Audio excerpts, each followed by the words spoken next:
Could I just say one thing about that? First of all, you Babelians, are they all as skeptical as you are?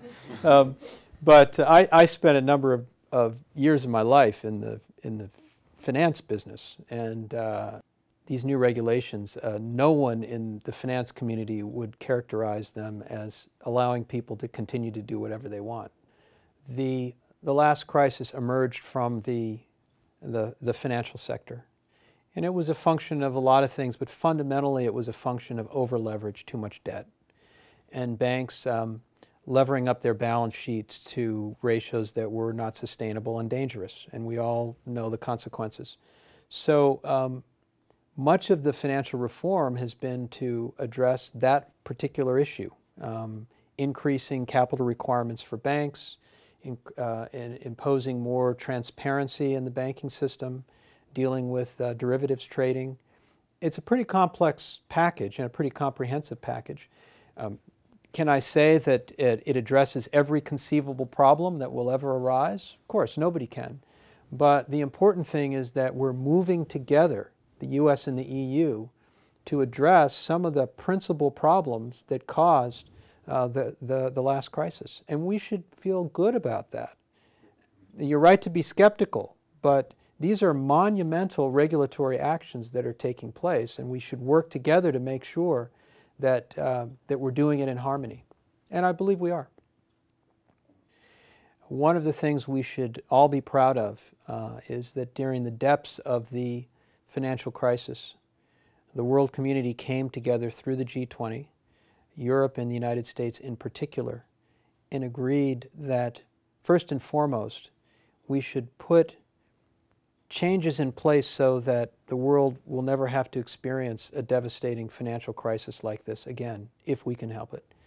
And there was broad agreement that we had to put in place reforms of our financial system.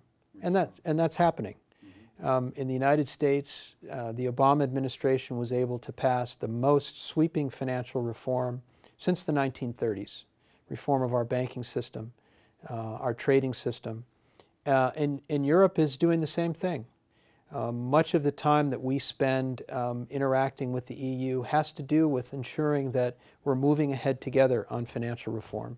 Obviously, the economy is the #1 priority for the Obama administration, and indeed many of the countries in Europe, because we are struggling to recover from the worst global recession, certainly in our lifetimes, in the last 70 years.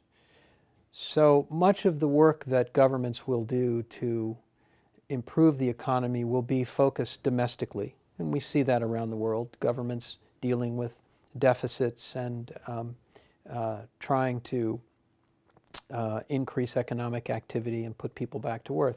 But there is a sphere of activity, of economic activity that we can work on together. And I think it's an exciting area because of our trade relationship is so deep and so large. US and the EU have the largest trading relationship in the world in terms of trade and mutual foreign investment. There's a lot that we can do together.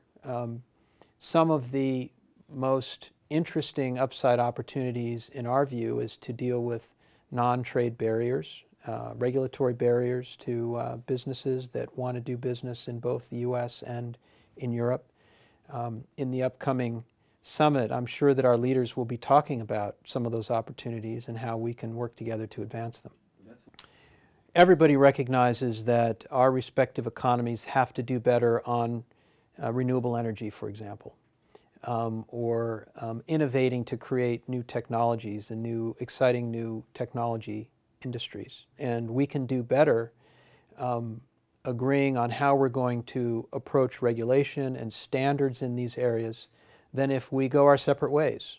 Because increasingly, so many of our businesses are multinational.